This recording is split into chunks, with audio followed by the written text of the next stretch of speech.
Buenas noches nuevamente. Voy a compartirles el plan de clase. ¿Se ve? Sí, doctora. Sí, se ve, Sí, doctora. doctora, se ve, se ve. Ya. Está se ha modificado la puntuación. Estos son 70 y...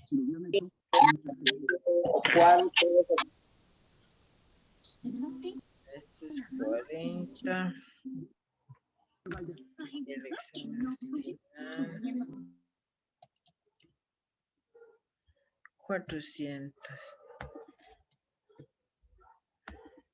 Ya. Bueno, esto se ha modificado. Es así. Bueno, vamos a tener 6 clases este lunes, la primera el miércoles y el viernes, y después el 21, que aunque es feriado, no se pueden mover las fechas en los posgrados, porque como son seguiditos tus módulos, entonces todo varía. Entonces el lunes también, que es feriado, vamos a pasar la clase, el miércoles y el viernes. Luego tienen una semana para hacer el trabajo final. Hemos visto por conveniente con el doctor Callata que la asistencia y la participación van a tener 40 puntos, ¿no? Y el trabajo final son 60 puntos. No hay un examen porque este módulo tiene la característica de ser más práctico, ¿no? Por favor, en el chat van a poner sus nombres y después yo voy a bajar el archivito para calificar asistencia cada noche, ¿ya? Entonces tenemos 6 asistencias y el trabajo final. Ustedes tienen todo el material en la unidad 1, que es hoy día. Vamos a ver la conceptualización y la epistemología de la psicopedagogía. Para eso tienen el material, ahí tienen pensando otros paradigmas.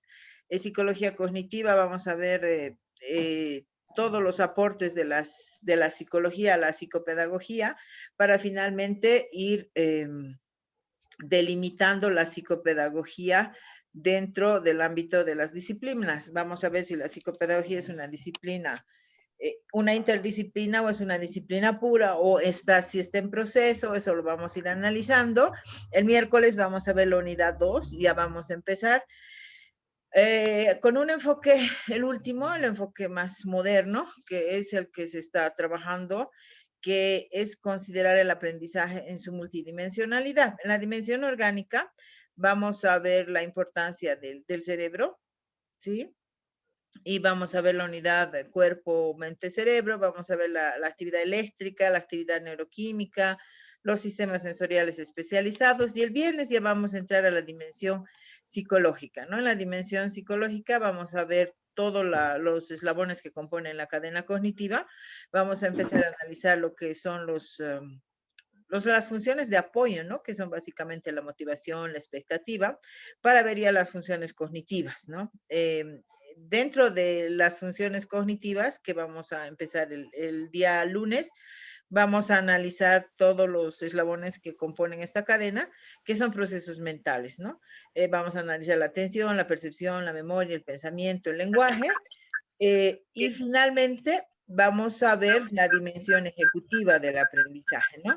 La dimensión ejecutiva hoy en día se conoce que la inteligencia cognitiva ya no es garantía de éxito, ¿no? Entonces se considera una dimensión ejecutiva, y más en educación superior.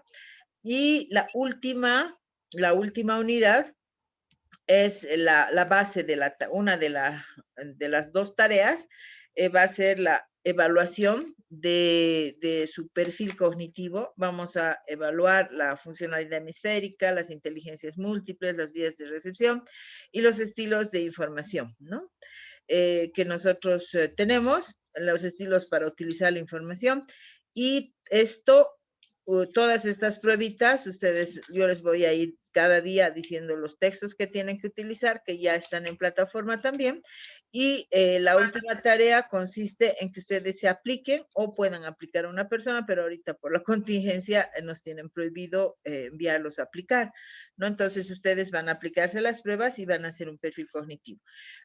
Yo les voy a ir explicando cada clase, ¿no? Más o menos de qué va a ser la tarea. De una clase a la otra les voy a dar alguna actividad, ¿sí? De reflexión para que la clase sea dinámica. Entonces, ustedes todo esto, todos los materiales los tienen en la plataforma que ya ha subido el doctor. Y también si hay un grupo, por favor me añaden. Yo también les puedo mandar todo el material al WhatsApp para que a veces es más fácil donde estemos, encender el celular y es mucho más fácil, ¿no? Ir repasando todo esto. No sé si tienen alguna pregunta o empezamos ya a compartir el contenido.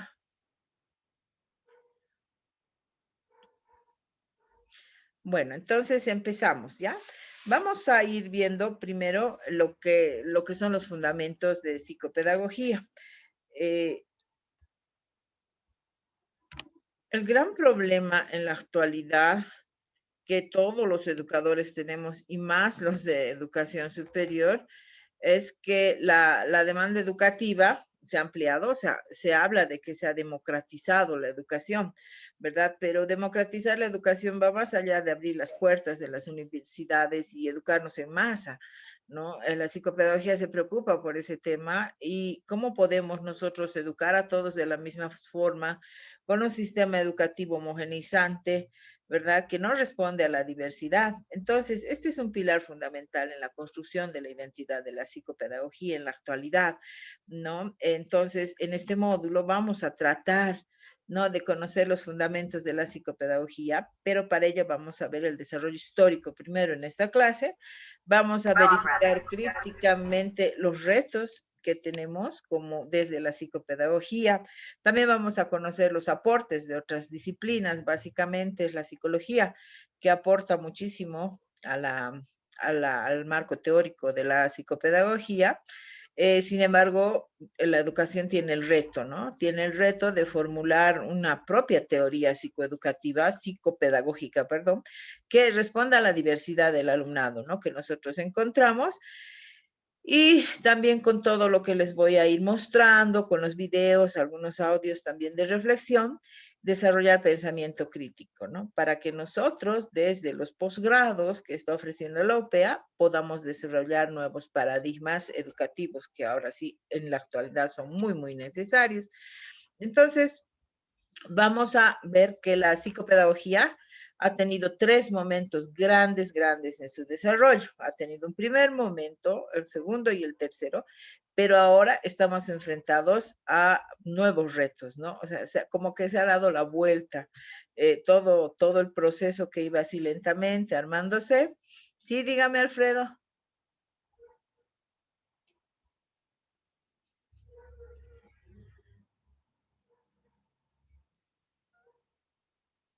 Bueno, Alfredo Marca ha levantado la mano, dice.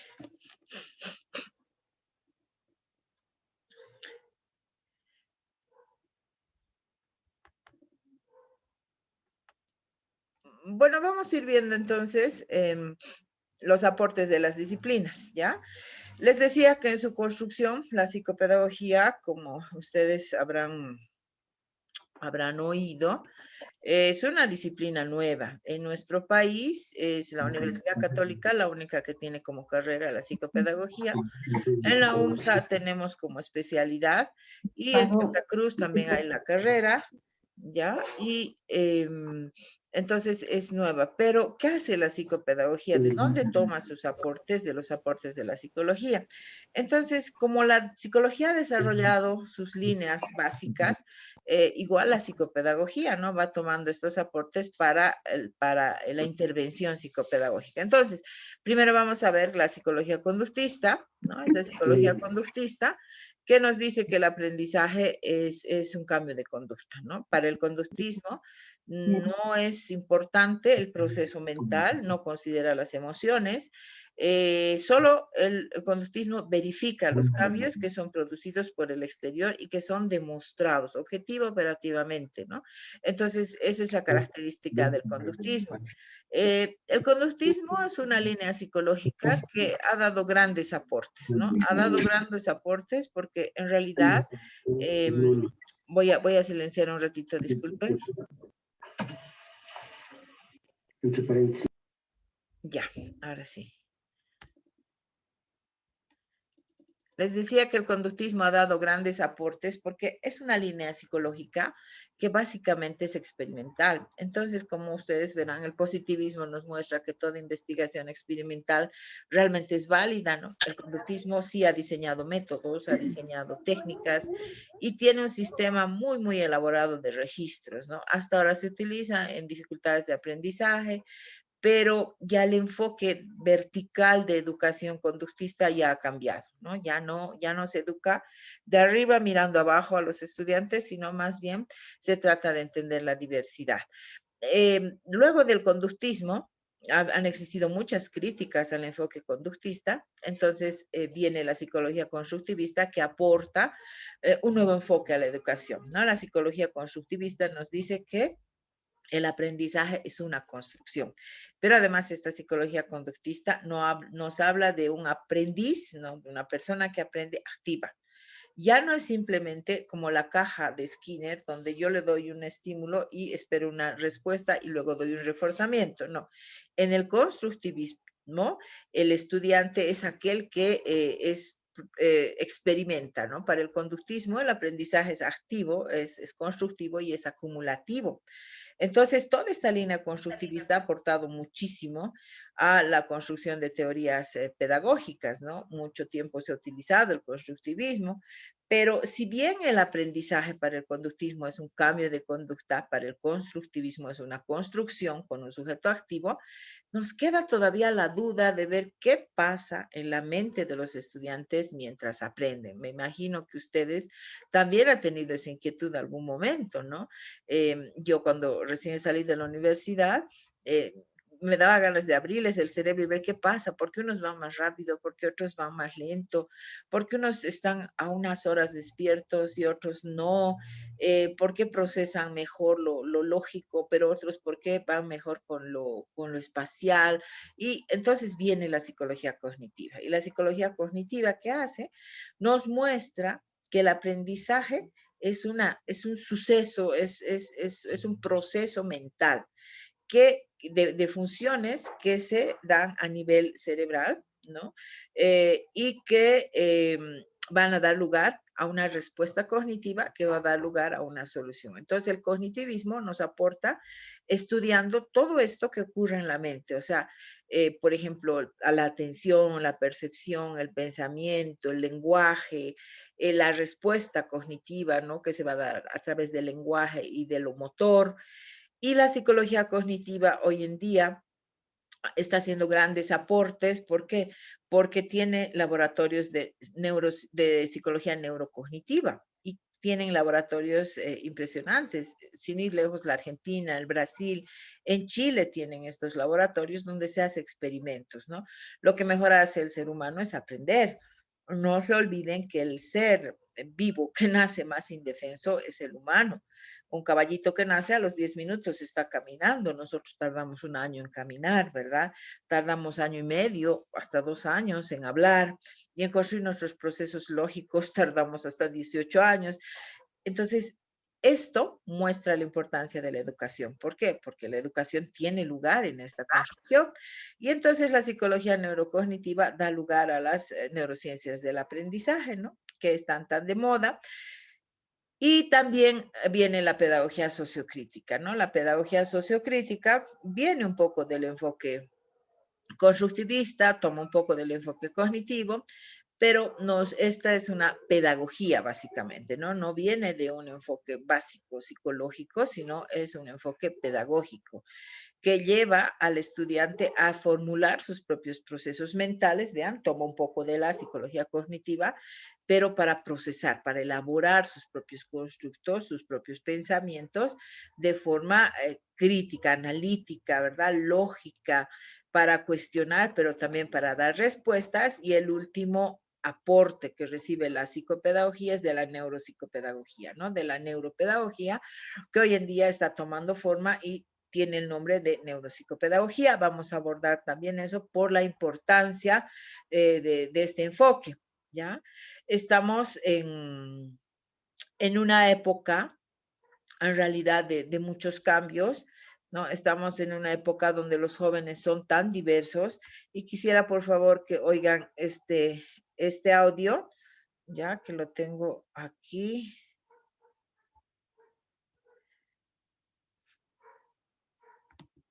Me van a decir, por favor, si se oye. Tiara, joven de 22 años que salió bachiller con adecuaciones curriculares en matemáticas, física y química, se aplazó 3 años en secundaria. Tuvo profesores de apoyo. En los resultados de su test, la figura compleja de Rey, que es una prueba de memoria visual, fue la única que conozco que se acordó de todos los detalles después de una hora, de una semana y después de un mes. Excelente memoria visual. En sus tiempos libres pinta cuadros, hace esculturas, diseña ropa. Sus amigas la buscan porque les hace unos diseños impresionantes en sus uñas. Capacidades académicas. Ninguna. No le fue bien en el colegio. Estudios superiores. Ninguno. Creció con el diagnóstico de dificultades de aprendizaje. Por lo tanto, ella no cree ser capaz ni competente para estudiar. Su presente. Cuida a sus hermanos. Su futuro. Incierto. Juan Carlos, quien desde niño construyó sus propios instrumentos, aprendió a leer con métodos alternativos y con apoyos. Fue un estudiante de muy bajo rendimiento. Se aplazó 2 años. Salió bachiller de SEMA al mismo tiempo que los compañeros con los que compartió su educación regular. Ir al colegio era un tormento. Los exámenes le provocaban vómitos, dolor de cabeza, eczemas y asma. Pero cuando tenía banda, su día cambiaba. En el colegio le permitieron tocar en la banda con sus compañeros de curso. Viajó a Cochabamba al concurso de bandas, tocó el cuadratón, realizó la coreografía, los arreglos y su banda ganó el concurso. Su futuro, no ingresó a la universidad, maneja un taxi. Natalia, preocupada en las amistades, siempre relacionada con los problemas de sus compañeros, presenta tareas, pero va mal en los exámenes y va pasando de curso. Ella es feliz organizando actividades, delegando responsabilidades. Armó la kermés de su promoción. Odia leer y odia matemáticas.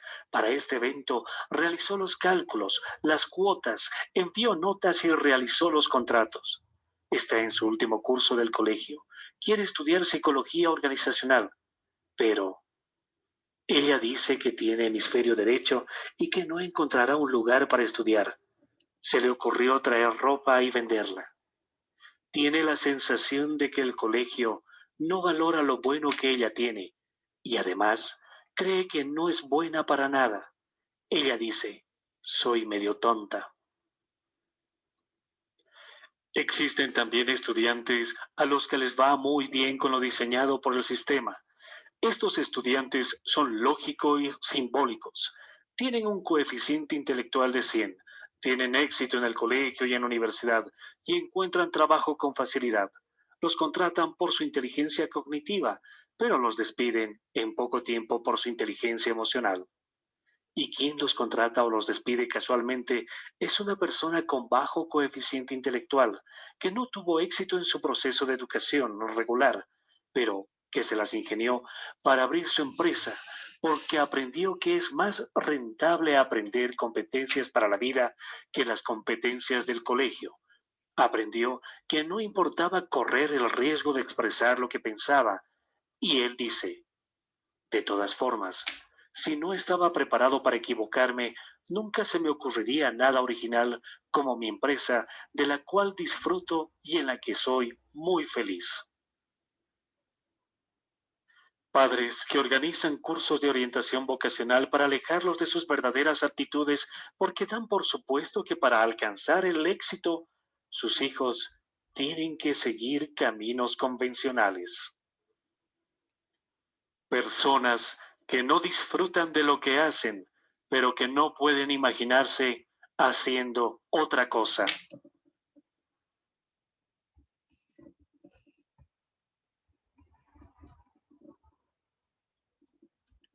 Bueno, han oído ese audio, ¿no? Entonces, a partir de ese audio, no sé si alguien quiere comentar qué tipo de sistema educativo ha formado esos jóvenes. Jóvenes que la mayor parte de los casos que he tomado son de aquí, de la ciudad de La Paz, jóvenes que yo he tratado, yo atiendo consultorio, entonces, que no han tenido éxito, ¿no? Pero sin embargo, han tenido éxito en la vida, muchos de ellos, yo me he encontrado con 2 de ellos después y han logrado, han encontrado un lugar en la vida, ¿no? Pero el colegio no les ha facilitado eso y no han podido ni ingresar a la universidad, ¿no? Ese es el sistema educativo que tenemos y esos son los retos que tiene la psicopedagogía. Ya no sé si alguien tiene algún comentario. Buenas noches, Buenas doctora. noches. Efraín Ramírez, ¿Cómo está? para todos ustedes. Dar mi comentario acerca de 3 estudiantes que nos relata. Ahí podemos comprobar las diferentes inteligencias que describe Gardner, ¿sí? En el primero, que tal vez fue bueno en lo que es pintar, entonces la nueva escuela debe tal vez fortalecer la capacidad que uno tiene, ¿no? No siempre uno va a ser bueno en matemática, tal vez lo cual es necesario para la universidad, pero no ha podido identificar, no ha podido fortalecer esa capacidad que tenía, ¿no? Porque era buen pintor. De la misma manera también el otro que se convierte en taxista, esa inteligencia musical que aprovechado de buena manera tiene pues buenos resultados, ¿no? Tendríamos que tener esa capacidad de identificar esa potencialidad que tiene cada uno de nuestros jóvenes estudiantes en la educación secundaria y también en la parte de los adolescentes y la juventud en la educación superior, doctora. Sí, súper, muy, muy importante su aporte, gracias. Precisamente para eso era el audio, ¿no? Para ver lo injusto que es el sistema educativo del colegio, pero también en la universidad, o sea, y lo grave es que el sistema legaliza esta injusticia. ¿Por qué? Porque nos pone notas, porque nos califica bajo parámetros impuestos que no son adecuados para todos, ¿no? Entonces, esta reflexión nos lleva a cuestionarnos en psicopedagogía la necesidad de formar un nuevo tipo de hombre, ¿no? De encontrar nuevos paradigmas. Y ese es el reto de la psicopedagogía en la actualidad, ¿ya?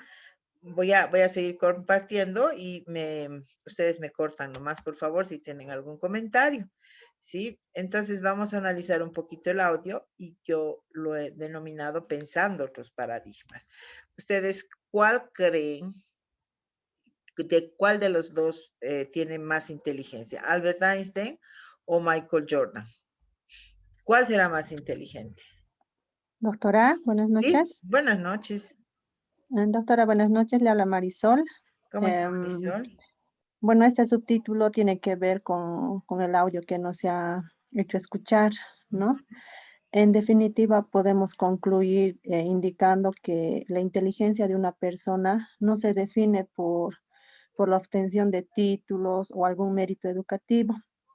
Cada persona desarrolla diferentes aspectos de algo, de una vocación, de una actividad, de algo que le guste. Sin embargo, como usted ya ha mencionado, el sistema educativo es tan cerrado que inhibe a las personas de que puedan expresar este tipo de inteligencias.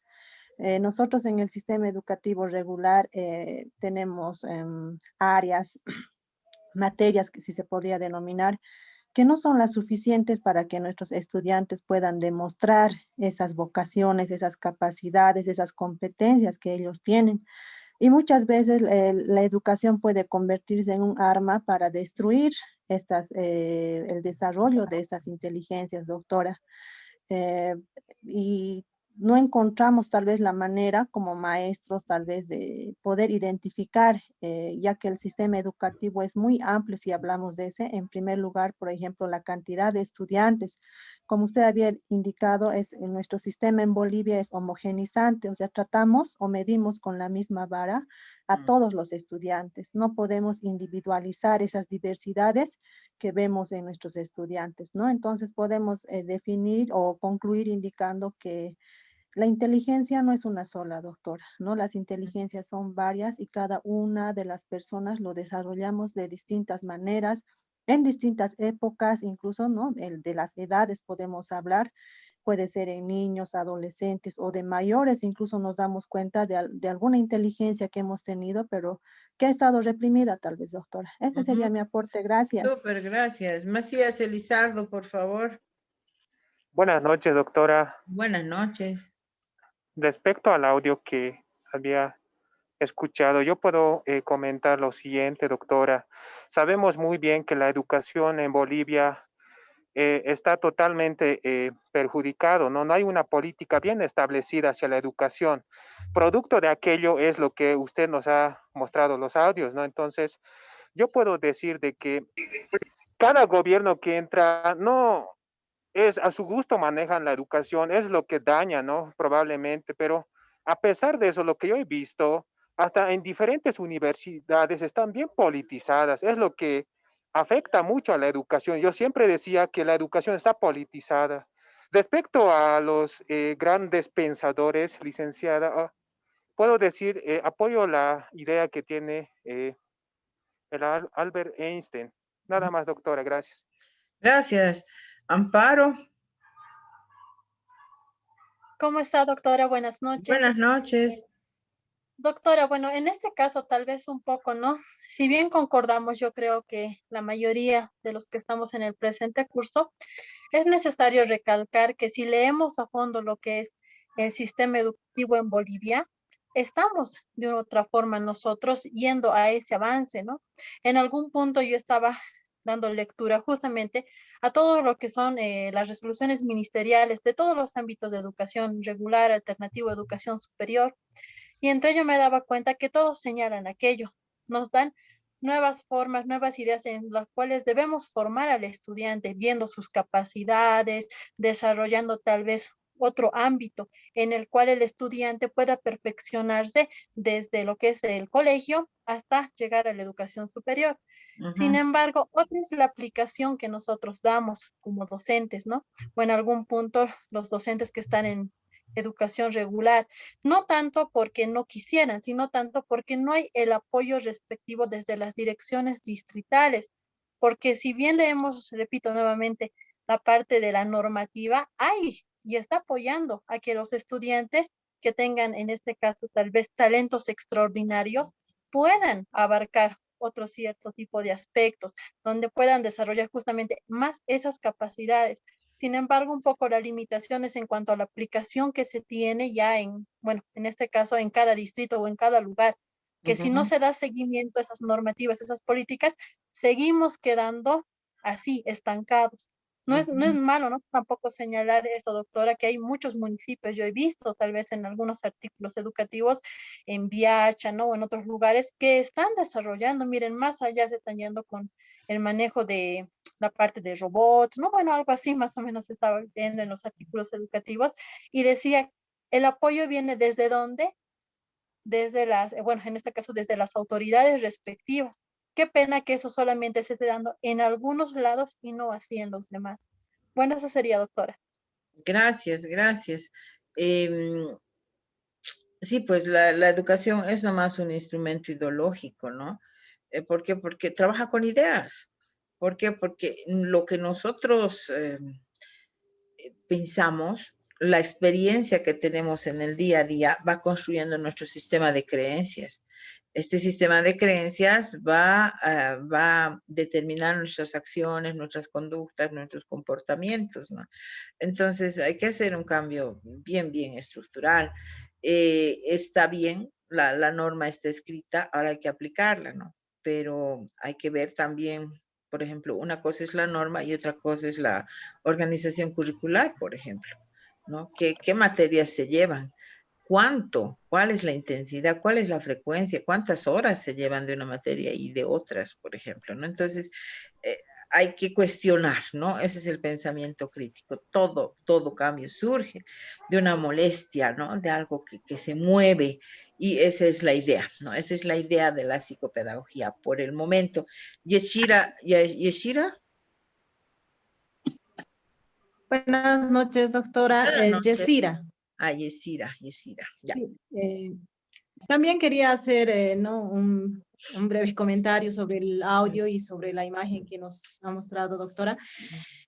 Más que todo referirme esto a lo que es educación primaria, ¿no? Ya vemos nosotros en el aula que desde pequeños nuestros estudiantes van desarrollando las diferentes inteligencias, ¿no?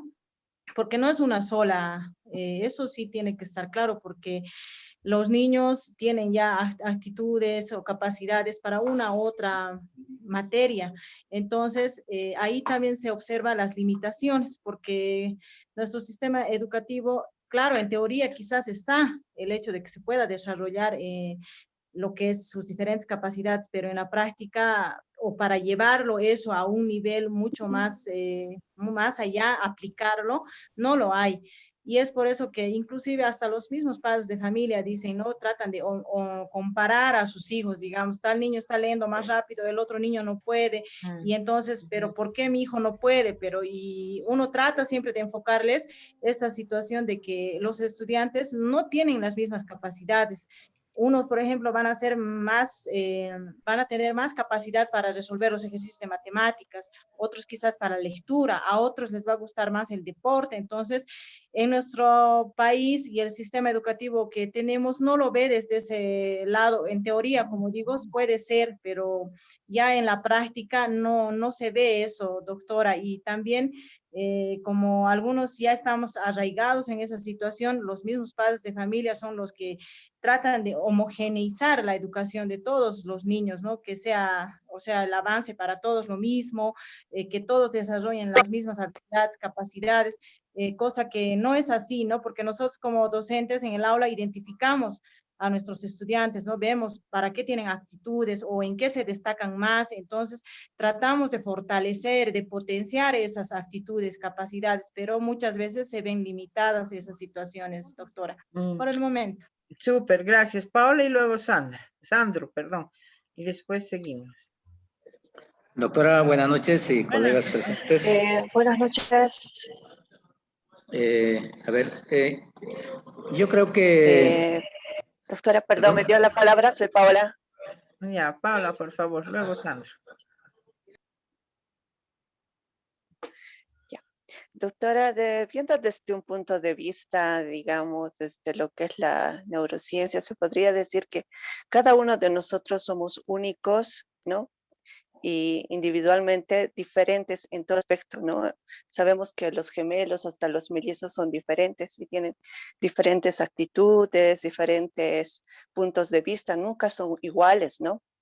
Entonces, viendo desde ese aspecto, veo, ¿no? Como la genética en un porcentaje también tiene algo que ver, el dónde el niño ha crecido, la familia, dónde se desarrolla, qué estímulos tiene, para poder crear, digamos, ¿no? Esta poda neuronal que nosotros conocemos para que se puedan, ¿cómo se dice?, estimular y crear, digamos, estas habilidades en cada uno de nosotros, ¿no? Y estas capacidades.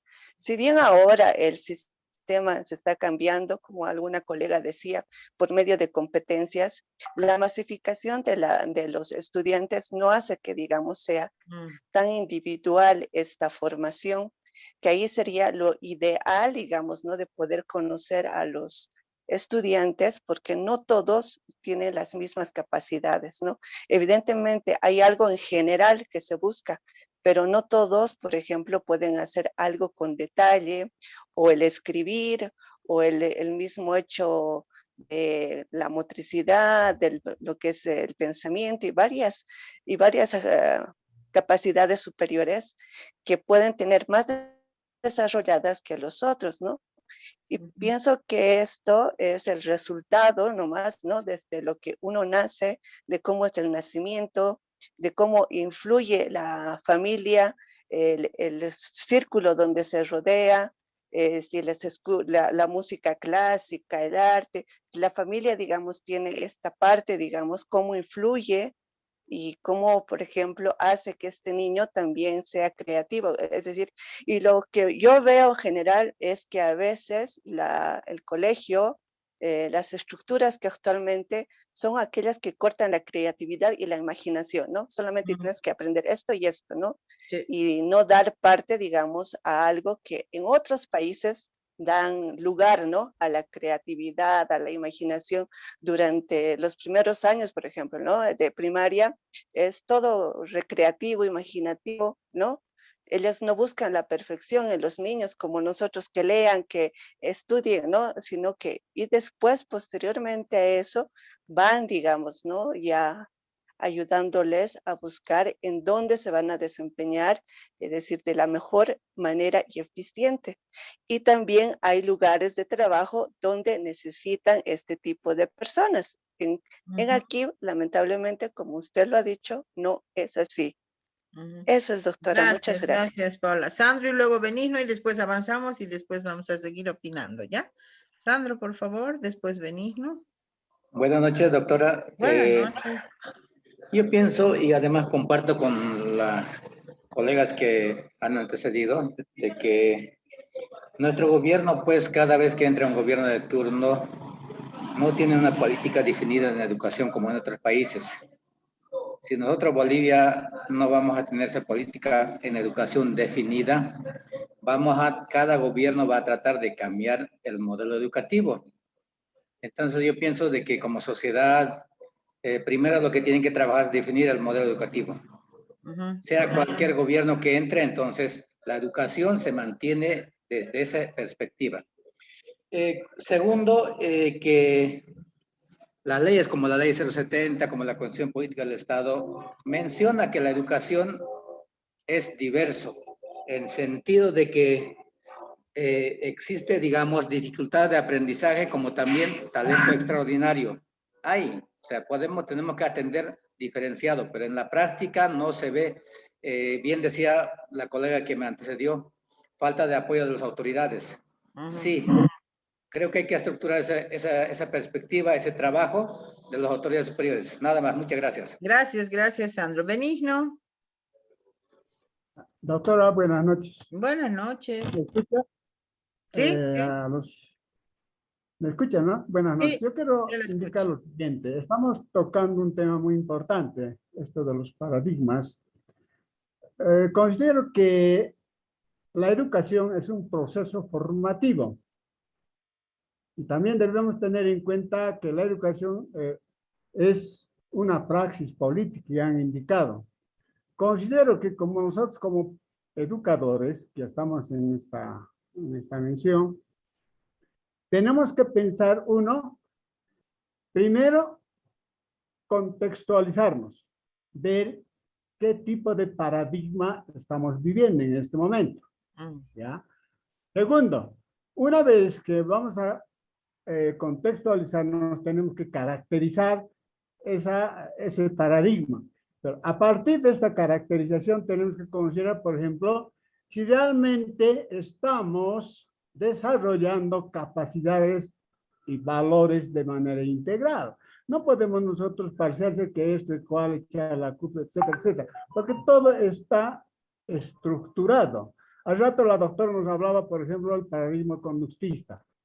¿Será que, por ejemplo, en este momento en el país está vigente este paradigma? ¿En qué medida? ¿Cómo? Entonces yo creo que habría que discriminar todos esos aspectos, ¿no, doctora?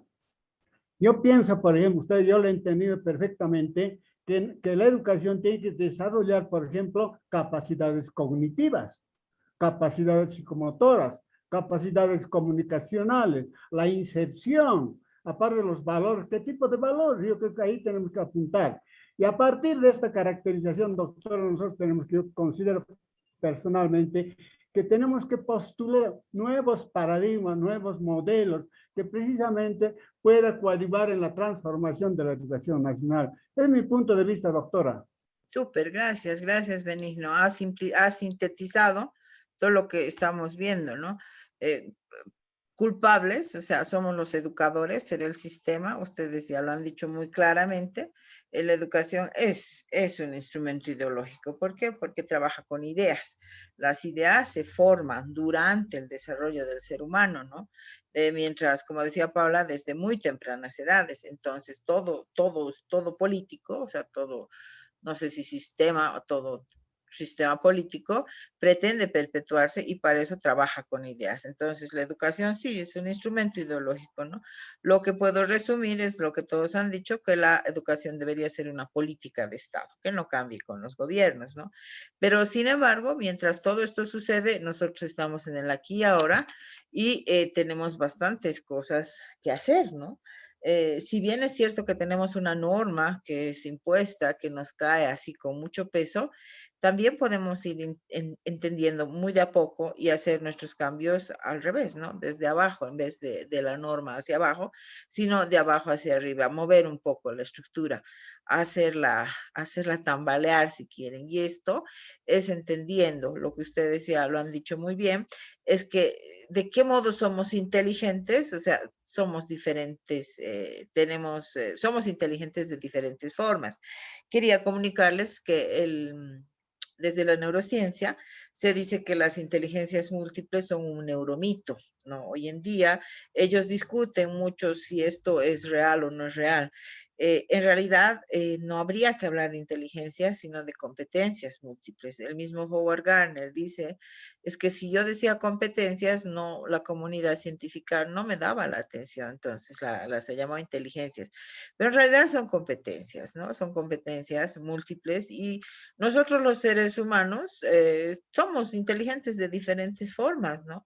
Hay diversidad en las inteligencias y nuestros sistemas educativos promueven algún tipo de inteligencia, no todos, ¿no? Entonces, eso es lo que quería mostrarles, ¿no? Cómo el sistema va justificando la exclusión de otros, ¿no? Tenemos actualmente otro tipo de estudiantes, tenemos estudiantes que piensan en movimiento, en imágenes, en colores, en espacio, hay estudiantes que les interesan las relaciones personales, hay estudiantes que, como han oído en el audio, que tenían otras capacidades, ¿no? Pero todos estos estudiantes tienen que tener competencias genéricas para ser profesionales. Sin embargo, un estudiante que ha crecido con un rótulo de que no sirve, de que no vale, de que no merece y que ha formado una creencia de que no puede, como la niña del audio, entonces difícilmente va a tener una profesión de universidad, ¿no? Entonces, viene aquí el nuevo paradigma, si quieren, en la psicopedagogía. Abajo estaba. Que es, por Sí. favor, sus micrófonos, que es no... Lo que quiere. Ya, hijita. Hola, mi amor. Ya, mi Ya, otra vez. Que en realidad es que la inteligencia cognitiva no es todo, ¿sí? Tiene que haber una inteligencia emocional, pero sobre todo tiene que haber una inteligencia ejecutiva. Es decir, si ustedes ven las competencias genéricas que se necesitan en la actualidad, esto ha nacido de una encuesta que he hecho. Primero, miren, es más productivo tener voluntad, tener motivación al logro, ser perseverante, ser resistente a la fatiga, resistir a la frustración, resistir a la presión, ser de carácter flexible, adaptable, saber esperar, mediatizar el impulso, trabajar en equipo, tener la capacidad de aplazar la recompensa, ¿sí? Vean, esas son las competencias que necesita un profesional y ninguna es cognitiva. Todas son todas son habilidades ejecutivas y emocionales. Entonces, tenemos que introducir estos factores en nuestra forma de ver la educación, ¿no? Todos tenemos potenciales diferentes y estos potenciales merecen, dice, la oportunidad de que no todo lo que está establecido es lo definitivo. Tenemos que ver esta diversidad y empezar a considerar a todos los tipos de estudiantes. Desde nuestra práctica, desde lo que hacemos en el aula, ¿no? Desde los recursos que utilizamos. Y en eso está la psicopedagogía. Y la psicopedagogía también va más allá proponiendo instituciones en las que las personas tengan tengan estos elementos para descubrir sus propios talentos, ¿no? A su modo, a su tiempo y a su ritmo. Se dice que el ser humano que ha descubierto, que ha llegado a su esencia individual, que es la esencia, esto hemos tomado un poquito de Robert Kent, él dice que la esencia individual es el lugar donde convergen, ¿no? Lo que somos buenos y lo que hacemos bien. Porque podemos querer hacer todo, pero no tener esa habilidad, ¿verdad? Entonces, lo que amamos, pero también lo que hacemos bien, a eso tendríamos que dirigirlos, ¿no? Entonces, dirigirlos a buscar su esencia, identificando sus capacidades, ya lo han dicho, hay que ver los momentos, ¿no? Cuando es el momento preciso, es como el eureka, es como el insight, es como la idea creativa, esos momentos en los que nuestro estado, estamos en un estado alterado de conciencia, cuando nuestro cerebro está inundado de dopamina, o sea, estamos como que volando, ahí es donde hallamos el momento, ¿no? Ese es el momento para descubrir nuestra esencia. Nuestro cerebro, cuando estamos en ese tipo de estado, inclusive cambia su actividad eléctrica, estamos en ondas alfa, estamos calmados, estamos llenos de química, serotonina, dopamina, ¿no? Y estamos en el momento preciso para llegar a nuestra esencia. Entonces, nosotros, ¿qué tenemos que hacer? Tenemos que generar oportunidades, ¿no? Independientemente de las políticas y de todo el marco legal que nos pisa fuerte, ¿no? Pero podríamos enseñarles a ser perceptivos a las oportunidades, a saber reconocer, crear las oportunidades, aprovechar las oportunidades, nosotros promover oportunidades, ¿no? Y para eso, básicamente, dice, es necesario una sola persona. Esa persona quisiera que sea cada uno de ustedes, ¿sí? Esa persona que va a permitir que los estudiantes piensen diferente, ¿no? ¿Por qué? Porque la única forma de prepararnos a este mundo cambiante, para prepararlos, guiarlos en su preparación, es permitir que sean diferentes, guiarlos en su esencia, desarrollar sus capacidades, ¿sí? Pero permitiendo también que salgan de lo común, que busquen sus caminos. Ya no es de A a B, de B a C, de C a D. De A puedo ir a B, a Z, a X, a L, a F, ¿verdad? Y eso es lo que un educador creativo debería permitir, ¿no? Entonces, porque hacer siempre lo mismo causa habituación a nivel cerebral, ¿verdad? Cuando el cerebro está habituado, baja su actividad, ¿no? Está bien la habituación porque ahorra energía, pero cuando hay habituación también se produce cansancio, ¿no? Fatiga. Entonces el reto es eso, ¿no? El reto es educar los talentos naturales, las realidades, cambios acelerados, bombardeo de información, avance de la ciencia, masificación de la información, de la educación, la globalización e identidad cultural y oportunidades de trabajo para personas con otras competencias. Si llegamos a este momento histórico en el que ahora nos encontramos, la contingencia nos ha puesto aquí en la virtualidad y nosotros podemos observar la cantidad de talentos que han aparecido, independientemente de la universidad, de la profesión, sino que tienen que ver mucho más con la formación de lo ejecutivo. Entonces, durante este módulo también vamos a trabajar mucho sobre lo que es la inteligencia ejecutiva, que en realidad es si bien, por ejemplo, podemos salir nosotros con 100 de nota, ¿no? Del colegio, 100 en la universidad, nos contratan. Como decía en el audio, nos contratan al instante y al mes nos despiden. ¿Por qué? Porque no tenemos inteligencia emocional. ¿Por qué? Porque alguien nos ha mirado feo, ya me enojo, ¿sí? O porque no he podido aguantar un conflicto, o porque no estoy preparado a trabajar en equipo. Me despiden y me quedo en mi casa un año. ¿Por qué? Porque no tengo inteligencia ejecutiva, no planifico, no veo oportunidades, no genero nuevas ideas, ¿verdad? No verifico, o sea, no tengo esa inteligencia ejecutiva y entonces, ¿de qué me sirve todo lo cognitivo? Ahora, lo cognitivo es necesario, ¿no? 1 en 10,000 puede crear de nada, como Albert Einstein. Los demás necesitamos insumos y para eso está la educación. Entonces el reto es ese, ¿no? El reto que yo les planteo para iniciar este módulo es identificar y apreciar habilidades que necesitan actualmente los jóvenes para abrirse paso en el cada vez más exigente mundo del siglo XXI. Y bueno, para esta urgencia necesitamos educadores, ¿no? Pero si nosotros no hemos encontrado nuestra esencia, si educamos sin pasión, ¿sí? Si nuestro objetivo no es influir en las nuevas generaciones, si cuando salimos del aula, bueno, ahora no hay aula, ¿no? Si cuando salimos del aula nadie nos sigue, ¿no? Entonces, algo está pasando, necesitamos también un nuevo tipo de educadores. Entonces, el reto es ese, ¿no? El reto es ser nosotros educadores que faciliten el camino de estos estudiantes hacia el encuentro de su esencia, ¿no? Que les guíen a formar su potencial, que cultiven su talento, pero también que reconozcan que el potencial y los talentos de cada persona, ¿no? Y además de que estos potenciales, estos talentos, estas capacidades se pueden expresar de formas muy diferentes, mezclas muy diferentes, y eso tendríamos que nosotros ir aceptando, ¿no? Entonces, esa es la parte introductoria, un poquito para cuestionarnos, para ponernos en contexto, ¿verdad? De lo que es la psicopedagogía y qué está haciendo ahora la psicopedagogía, ¿ya? Les voy a presentar otro audio y me van a, por favor, responder a estas preguntas para empezar con un enfoque. A ver, ¿quién me puede decir qué sistemas de memoria se encuentran involucrados cuando un niño camina solo? ¿Qué sistemas de memoria se encuentran involucrados cuando un niño camina solo? ¿Qué memoria?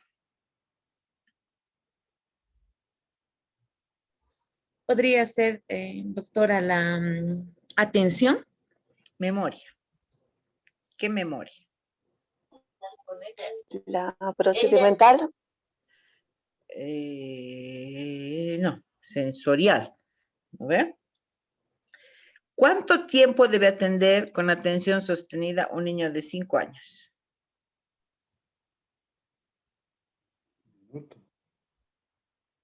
¿Cuánto tiempo? A ver, Irma.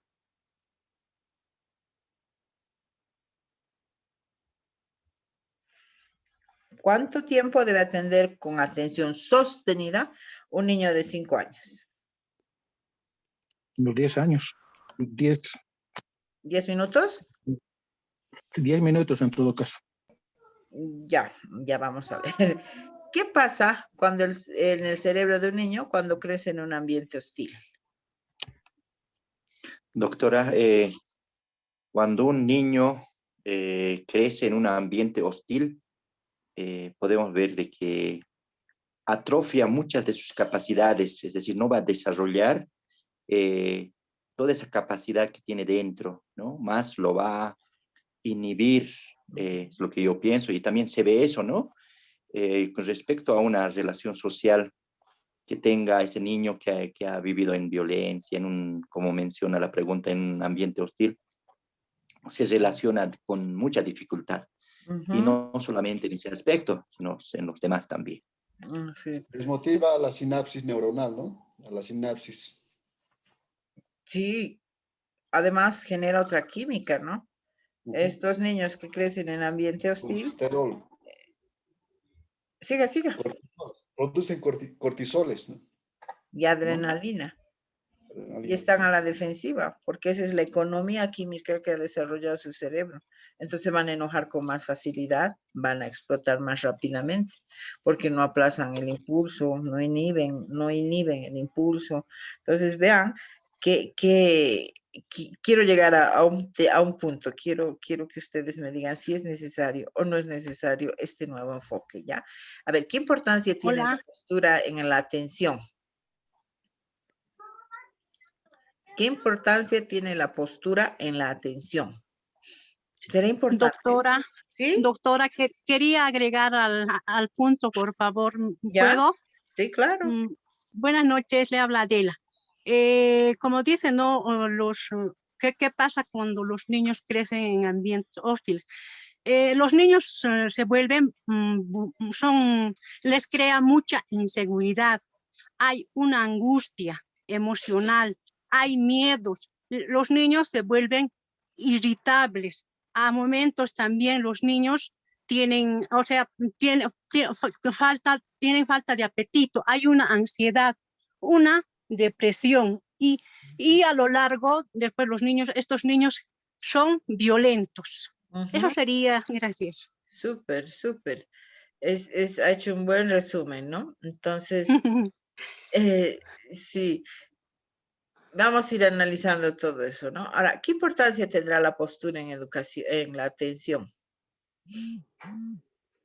La postura, el control postural, ¿qué importancia tendrá?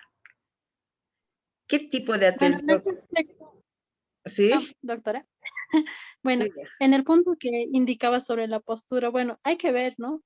Uno, si hablamos de la postura, en este caso corporal, como tal, o de la postura de atención, que va ligado más que todo a las ideas que va a tener el estudiante. Es No, muy importante ver. corporal. Ya, en la corporal. Es importante, doctora, bueno, desde la experiencia mismo que podemos observar en cada uno de nosotros durante el momento de la colegiatura, que si nosotros nos sentimos incómodos o nosotros tenemos tal vez alguna posición inadecuada, automáticamente va a afectar en el momento de la concentración y la aplicación que nosotros realicemos para realizar cualquier trabajo, ¿no? Entonces, tal vez es un punto que no se toca mucho, que nosotros tal vez vemos o observamos en cualquier otro lado y nunca, en este caso, tal vez enfocamos y decimos, ¿por qué corregir directamente al estudiante, ya sea niño o ya sea adulto? Pero es importante porque esta parte de la postura que va a tener él o el movimiento corporal que va a tratar, automáticamente va a afectar en el momento de captar información. Ya, sí, es verdad, ¿no? El control postural favorece la atención, por supuesto que sí, porque cuando yo estoy sentada firme, con mis pies firmemente apoyados en el piso, ambas manos sobre la mesa, mi espalda erguida, estoy mirando a la línea media, mi plano espacial se va organizando y se organiza en 4 cuadrantes, ¿no? Derecha arriba, derecha abajo, izquierda arriba, izquierda abajo. Entonces, toda la información me ingresa organizada. Además, cuando estoy en posición, mi espalda está recta, ¿no? Hay mejor circulación, el oxígeno de mejor calidad, ¿no? Va a irrigar mejor a las neuronas, entonces va a haber mayor atención, ¿no? Y bueno, así preguntas como esta, que quiero destacar el aporte de las neurociencias, ¿no? Entonces, como ya hablaba Amparo, ¿no? ¿Quién era? Nos estaba anticipando sobre las neurociencias. Este nuevo enfoque nos lleva o sea, nos da respuestas sobre muchas cuestionantes que hemos tenido nosotros mientras enseñábamos, ¿no? Entonces, un poquito quiero llevarles a la necesidad, a que ustedes, salga de ustedes la necesidad de considerar también este enfoque desde la psicopedagogía, ¿no? El enfoque de las neurociencias. ¿Por qué?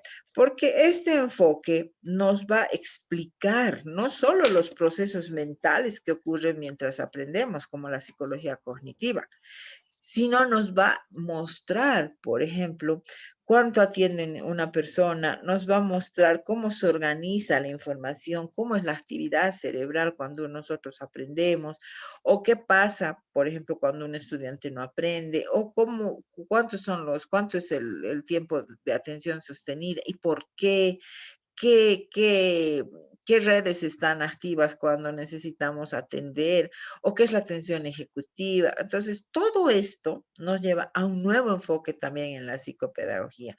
Por lo tanto, yo les pregunto si serán necesarios los conocimientos de las neurociencias para mejorar la educación. ¿Qué opinan? ¿Será que las neurociencias con sus laboratorios de investigación y toda su neurotecnología, miren, esta es la tecnología que utiliza la neurociencia, ¿sí? ¿Serán necesarios sus conocimientos? ¿Tendremos que incluir este enfoque dentro de los enfoques de la psicopedagogía? ¿Qué opinan?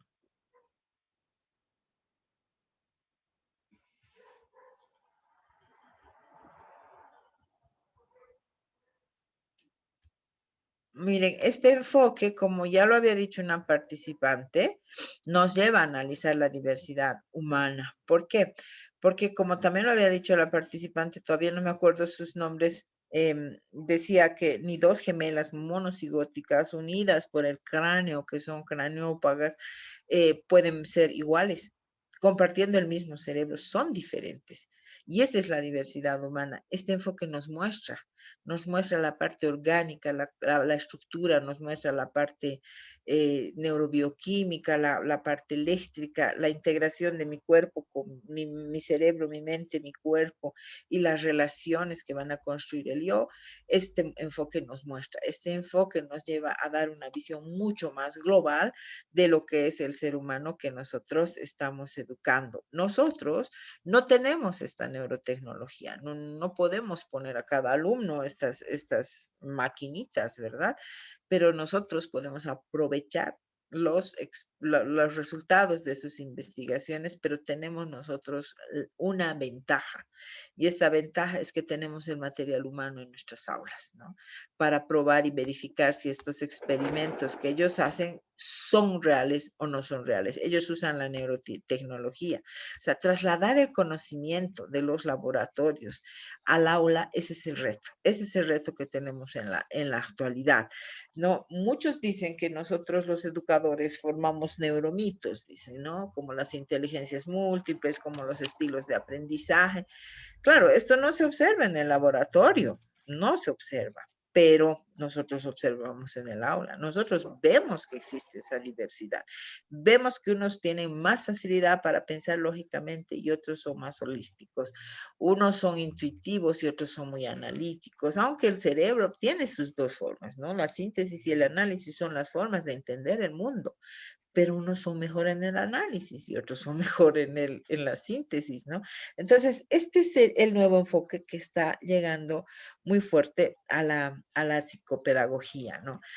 Nosotros pensamos que si las naciones, dice, tienen la misión de promover el desarrollo humano y este va de la mano con la mejora de la calidad de la educación mediante propuestas innovadoras, ¿no? Entonces, ustedes están empezando su formación posgradual, y yo espero que ya sus trabajos de investigación vayan a considerar este modelo, porque este nuevo modelo considera la armonía. Miren que existe entre el cerebro, el aprendizaje y el desarrollo humano. Ese es un nuevo reto, ¿no? Ese es el reto que estamos afrontando. ¿Por qué? Porque pretendemos impactar, ¿no? Pretendemos impactar las políticas educativas, el marco legal inclusive, ¿no?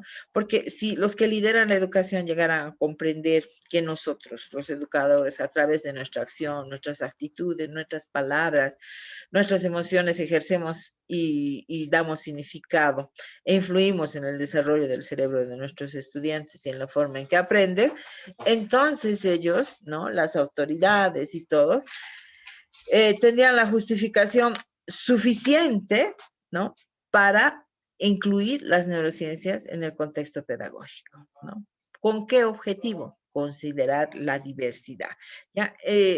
Entonces, enseguida miren, estos son los laboratorios, esto es en la Argentina, miren, no es más lejos.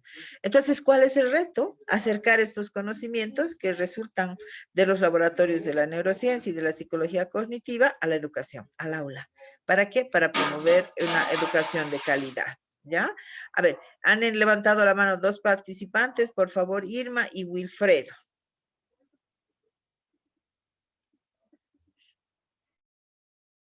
Irma primero o...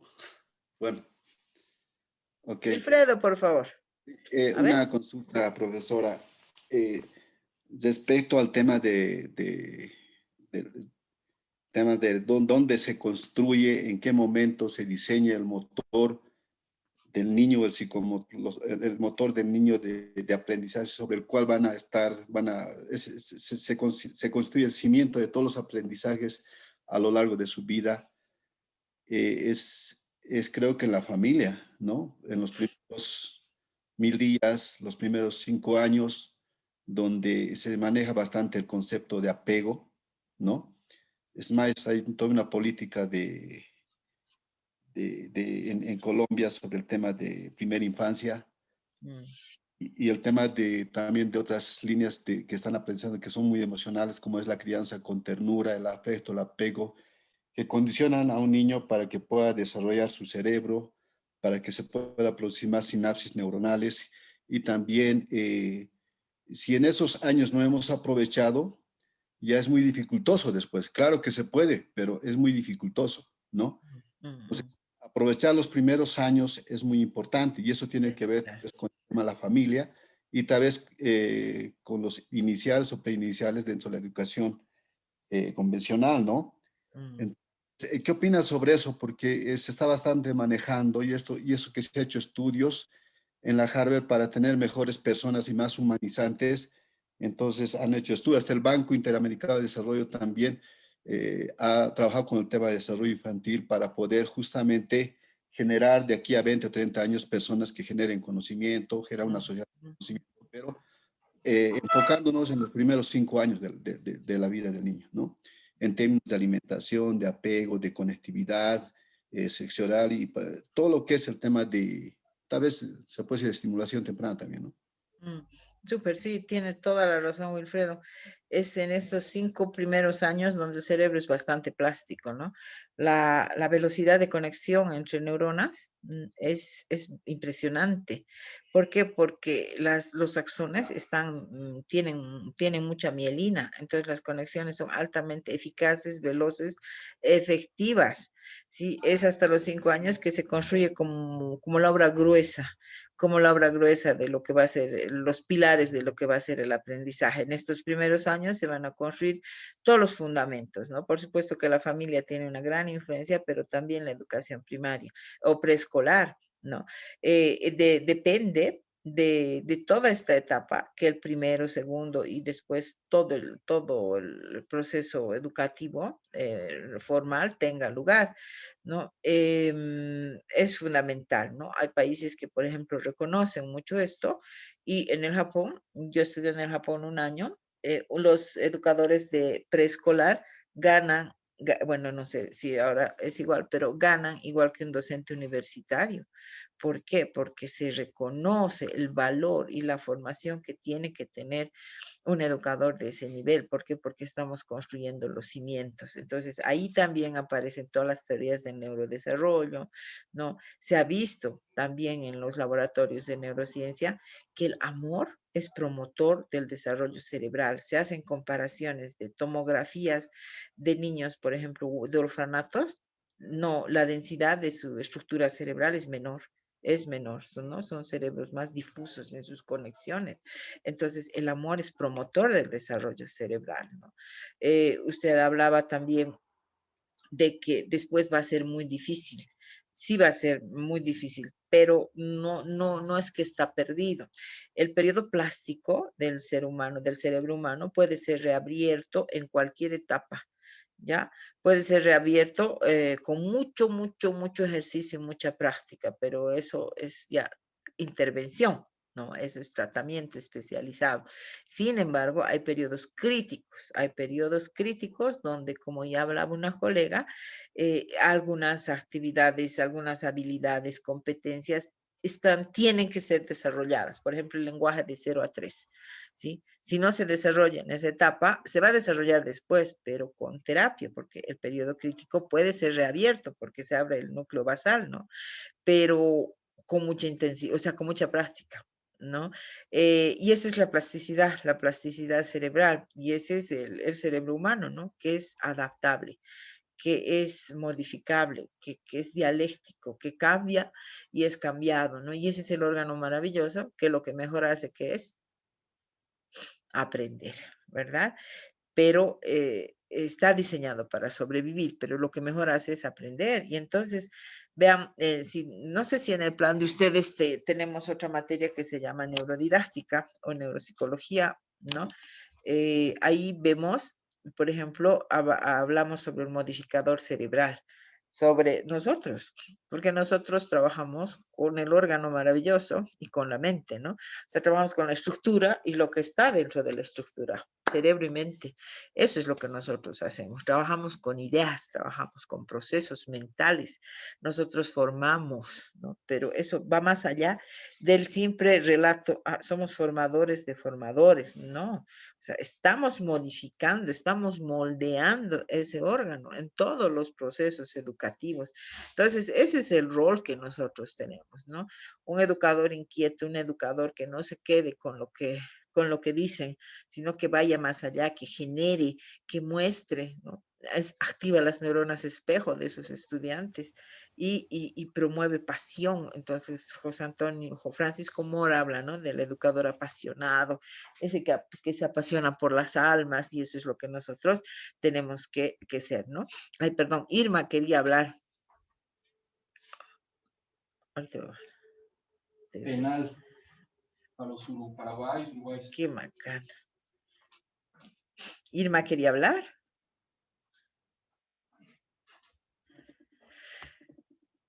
Bueno, entonces entraremos al tema. ¿Sí, Irma? Doctora. ¿Sí?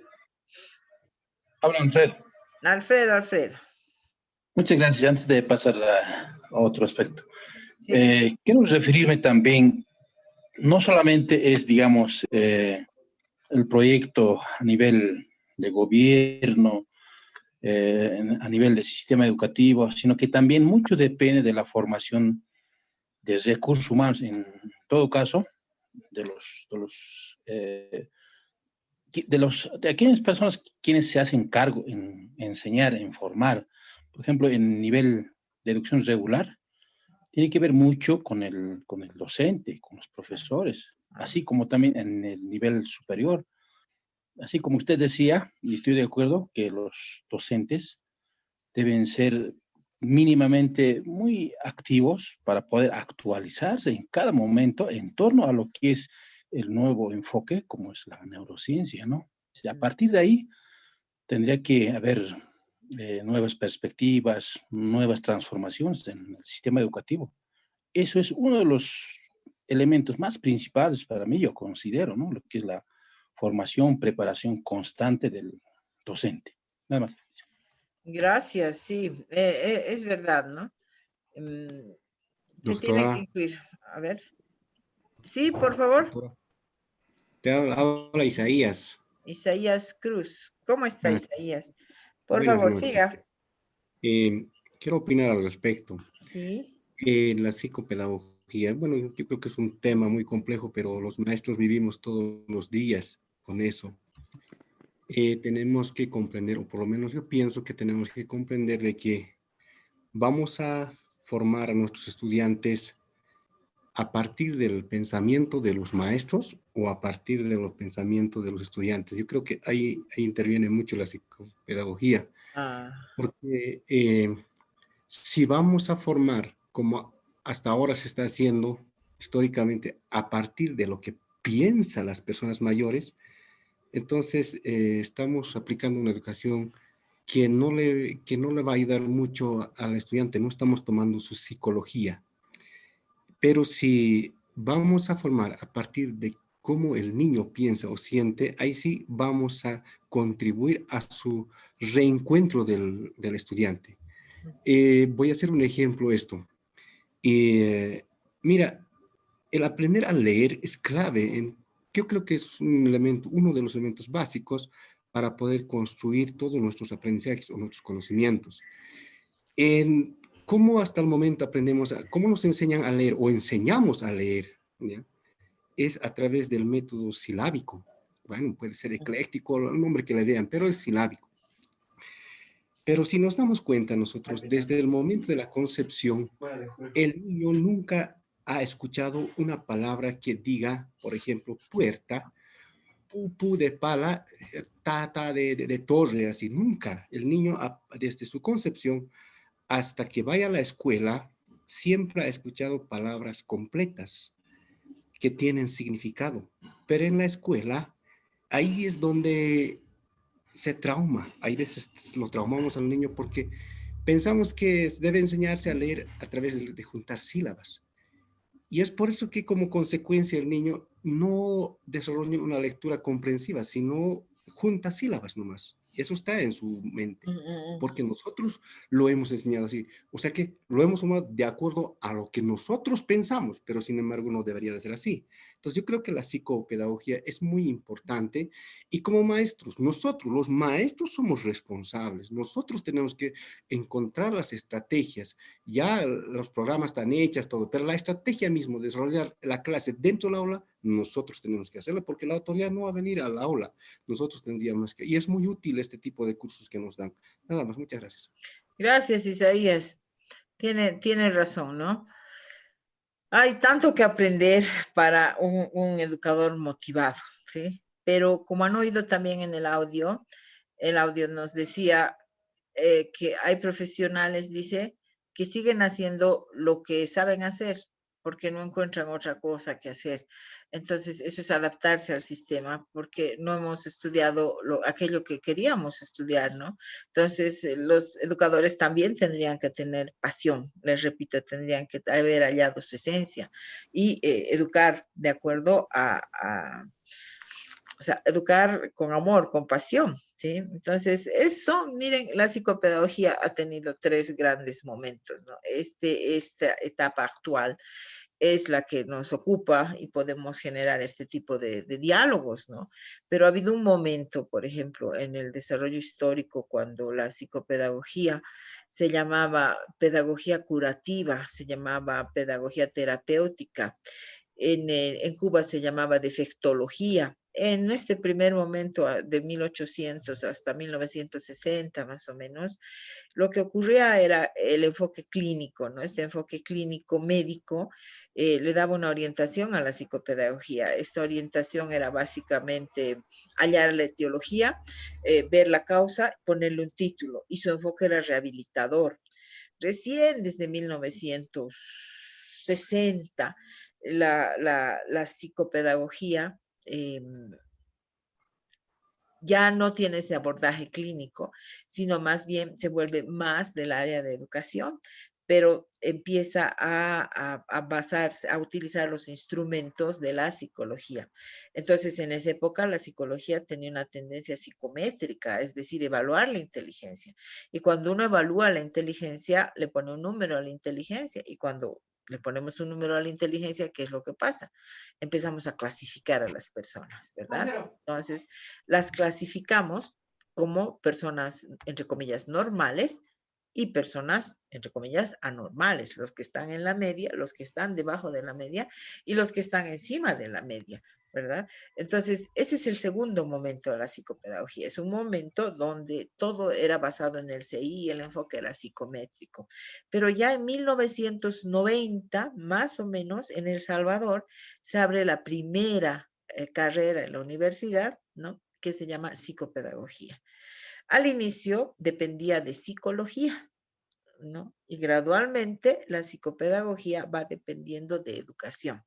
Todavía ahora, en nuestro país, la mayor parte de los docentes en psicopedagogía, por ejemplo en la Cato, son psicólogos. Somos 2 psicopedagogos, ¿no? Y vean, el sistema, las instituciones reproducen los paradigmas sociales. Ya han dicho también en los comentarios, ¿no? Han dicho que la familia va a influir, la cultura va a influir. Entonces, el sistema reproduce esos paradigmas sociales. Y la psicología tenía más peso, ¿no? Poco a poco, la psicopedagogía está ganando espacio. Está ganando espacio, pero no puede ser todavía una disciplina pura. No, es una interdisciplina. Yo creo que no va a poder ser pura en ningún momento, porque el aprendizaje es multidimensional. ¿Qué quiere decir multidimensional? Que toma, ¿no? Los aportes, como es multidimensional, ¿no? Se da dentro de un organismo, contiene procesos mentales, incluye las emociones, ya han hablado inclusive de nutrición, ustedes, se da todo dentro de un contexto histórico, social, ¿verdad? Entonces, el aprendizaje, así como multidimensional es, tiene también que tomar aportes de varias disciplinas. Entonces, la psicopedagogía por el momento es una interdisciplina. Es una interdisciplina donde confluyen, o sea, donde se encuentran los grandes aportes de la psicología y se encuentran los aportes de la pedagogía, pero también toma los aportes de la neurociencia, de la psicología cognitiva y las otras ramas de la psicología, toma los aportes de la neuropsicología también, toma los aportes de la sociología, de la biología, entonces es una interdisciplina. ¿Qué quiere decir interdisciplina? Que va a tomar aportes de varias disciplinas. ¿Y qué haría?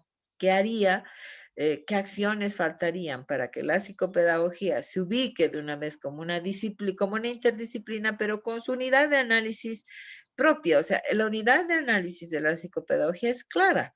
O sea, es la educación, es mejorar los procesos educativos considerando la diversidad humana, ¿verdad? Sin homogeneizar, sin, ya lo han dicho también, sin medir con la misma regla todos, ¿no? Entonces, ese es el reto de la psicopedagogía, ¿ya? La psicopedagogía todavía tiene muchos pasos que dar. Y uno de los pasos más fundamentales que tiene que dar es construir sus propios instrumentos, ¿ya? Y construir sus propios instrumentos y desarrollar su propia investigación. Porque como ustedes habrán experimentado también, muchas veces en Europa hay 54 líneas psicológicas inscritas en la Sociedad Europea de Psicología. Imagínense, 54 líneas. Yo les hablo de 4, del conductismo, el constructivismo, el cognitivismo, la neurociencia, ya. Son 4 líneas. En Europa hay 54 líneas y todas tienen su propia interpretación de la educación.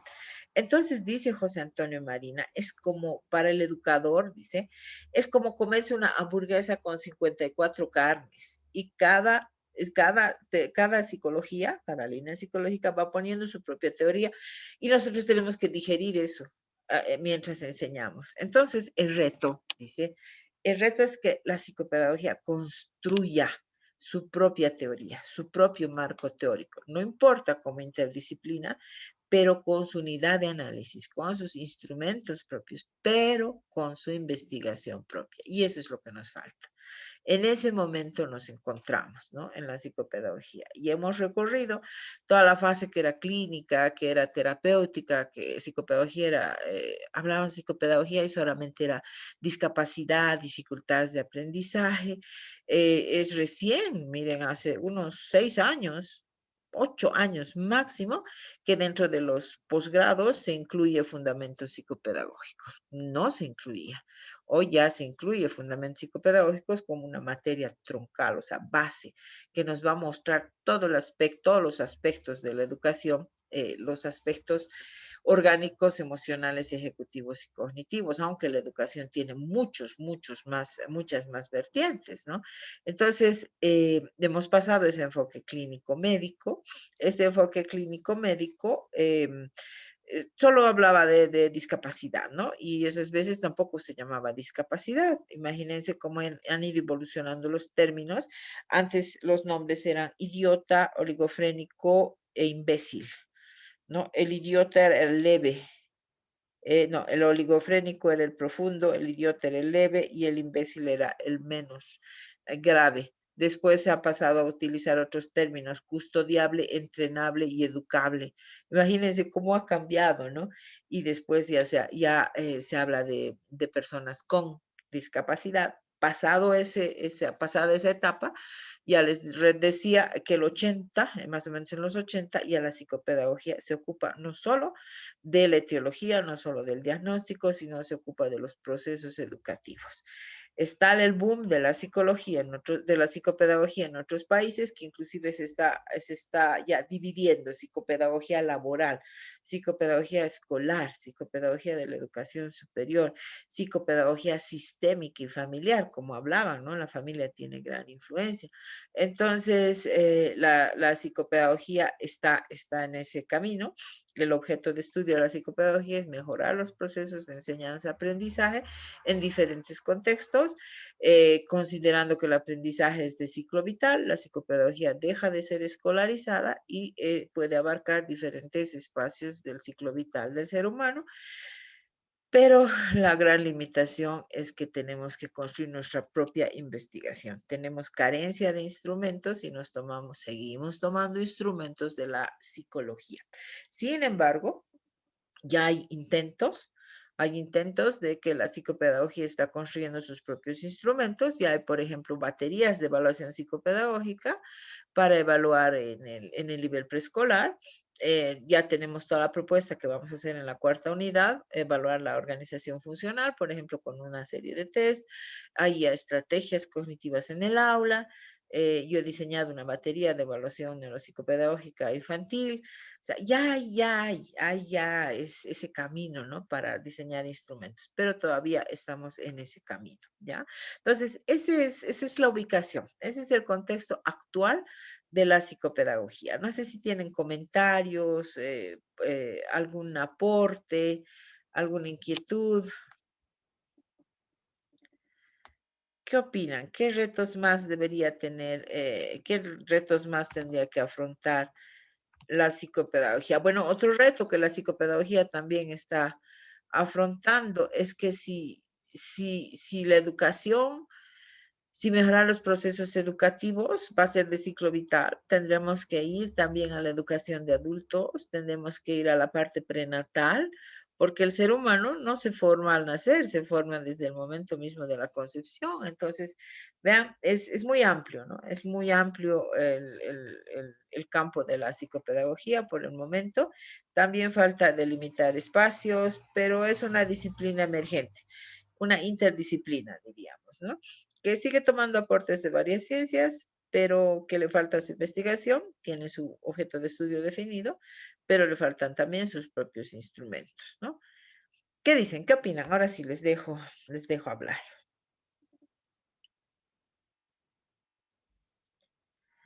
Hola.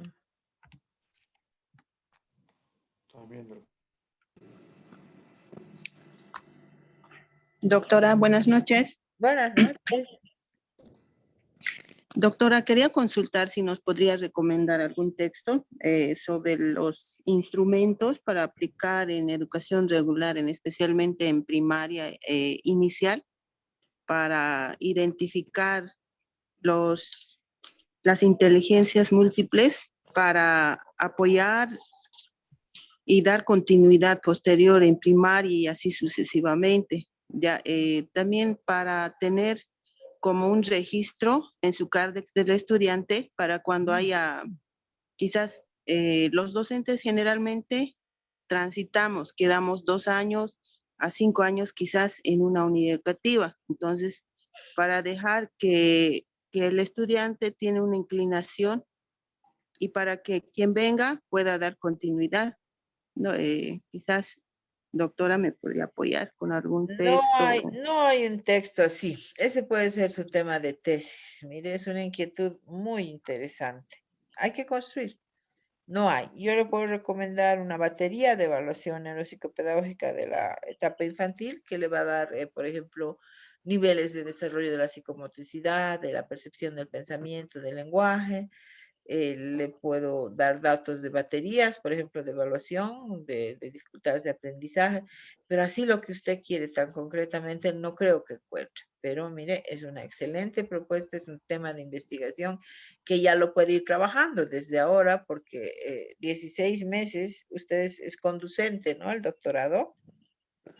Van a salir con maestría a los 16 meses y ahí ya puede hacer su trabajo de investigación, ¿no? En ese tema. Está bien, doctora. Ajá. Gracias.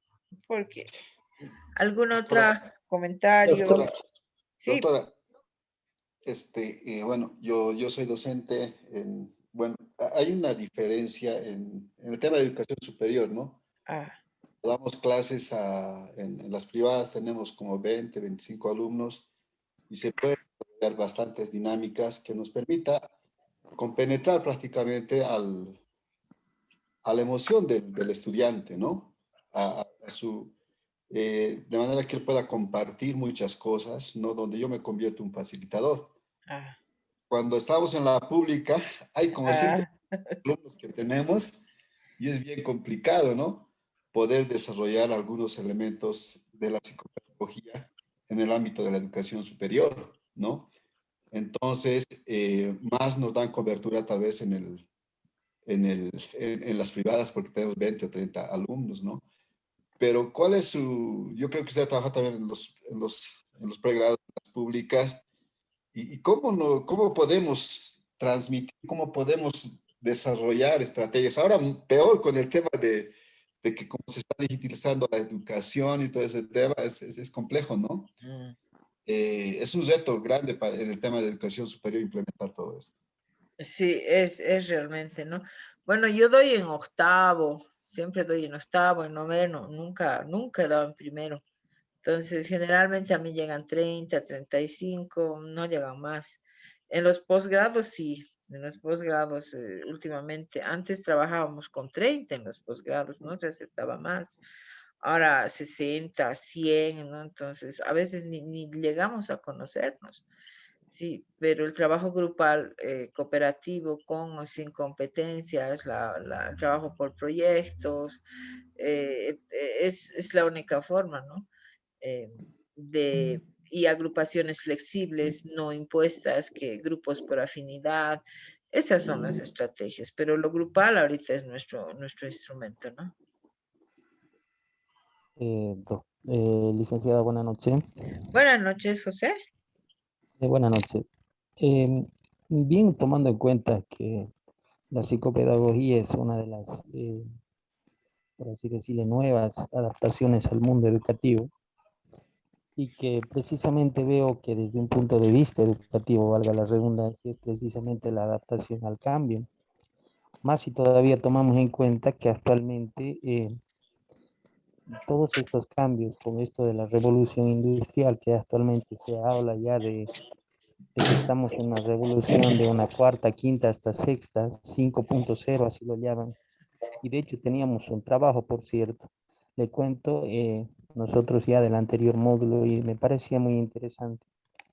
Pero haciendo un pantallazo aquí a lo que pasa en nuestro país, tomando en cuenta lo que alguien ya mencionaba acerca de la política, mire, lamentablemente con tanto politiquerío, si vale el término, y con las disculpas de la expresión, no sé cómo vamos a hacer que nuestro país se adapte precisamente de una forma general, ¿no? Porque lamentablemente entra uno, tiene un punto de vista entre el otro, y así sucede en los diferentes departamentos. Lamentablemente eso hace que de alguna forma nos restrinja, por decirles, como si nosotros mismos nos pusiéramos ahí un muro donde quizás nos cuesta pasar. Es muy lamentable porque, les reitero, aquí el nuevo reto acá de la psicopedagogía por ser nueva, repito, es la adaptación al cambio, ¿no? Que se tiene que hacer en base a todos los adelantos que se está viendo ahora. Gracias. Sí, yo creo que también hay que ver la visión del nuevo ser humano que pretendemos formar, ¿no? Es que hay que romper también, hay que diseñar, o sea, el nuevo perfil de ser humano que se tiene que formar, y en base a eso también la psicopedagogía va a dar una respuesta, ¿no? Ha cambiado mucho. Dígame, Carla. Doctora, buenas noches, licenciada, los compañeros, buenas noches. Me ha parecido muy interesante el diálogo que se ha tenido, y bueno, yo pienso y parto de que es cierto, nosotros tenemos un modelo educativo vigente, ¿no? Con los cuales los jóvenes estudiantes salen interiorizados de las unidades educativas, con la manera y con las estrategias en que los profesores formamos a los jóvenes y señoritas. Más allá, digamos, de las quejas del modelo educativo, de las políticas educativas, y considerando lo que usted ha retomado en esta sesión, pienso que deberíamos revalorizar, recuperar muchas categorías de este modelo educativo que se aplica en lo que es la educación regular. Ya veo que hay muchos colegas acá. Por ejemplo, la categoría de lo comunitario para trabajar los estilos de aprendizaje, las inteligencias múltiples, porque en un equipo comunitario o un grupo, como lo llamamos, está compuesto por diferentes tipos de estudiantes y cada uno aporta desde su experiencia. Otro tema rescatable es el tema de lo holístico. Cuando nosotros trabajamos lo holístico con los estudiantes, también trabajamos lo que son las inteligencias múltiples, los valores, las dimensiones, desde el contexto. Entonces, creo que rescatar este tipo de categorías es trabajar desde la neurociencia, ¿no? Trabajar con lo que tenemos, ¿no? Eso es mi opinión. Interesante. Claro, que no todo está mal, ¿no? O sea, tenemos que rescatar, revalorizar y darle una dirección, una nueva dirección, ¿no?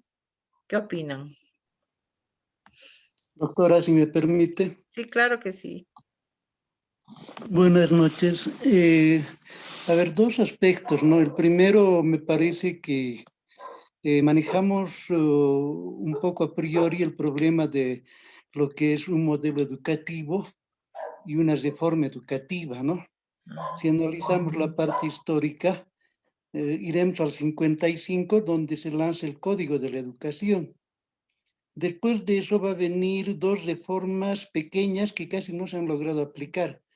La reforma de Barrientos y la reforma de Obando, ¿no? En la época de Banzer se hacen algunos intentos, ¿no? Pero se mantiene el modelo del 55 y como su nombre lo dice, la reforma es una readecuación de algo, no es un cambio. Claro. Hasta que viene la ley 070, que sí plantea un cambio, y esto no lo hace independientemente.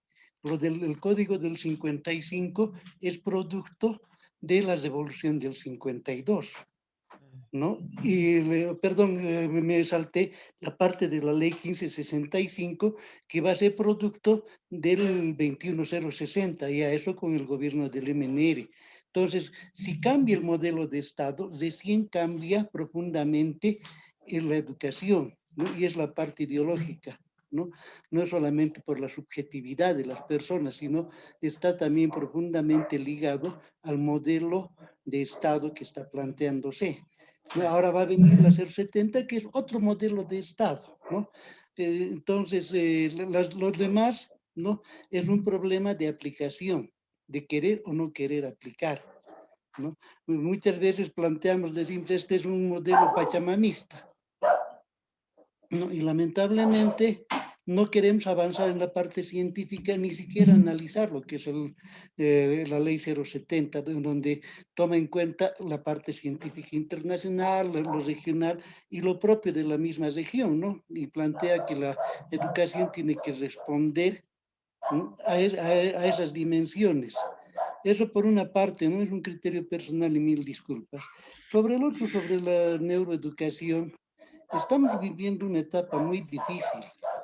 Hasta el planteamiento que tenemos con la neuroeducación, ¿no? Estamos en una relación, tendríamos que estar en una relación más directa con el estudiante, maestro-estudiante, ¿no? Pero no nos plantea ahorita un paso, una solución, una propuesta, podríamos decir, para enfrentar este proceso en épocas de pandemia, donde el padre de familia y el contexto familiar juegan un rol importante, ¿no? Y no sé si o lo he entendido mal o nos queda un vacío ahí. Le rogaría, por favor, poderme ayudar con aclarándome esta idea. Muchas gracias.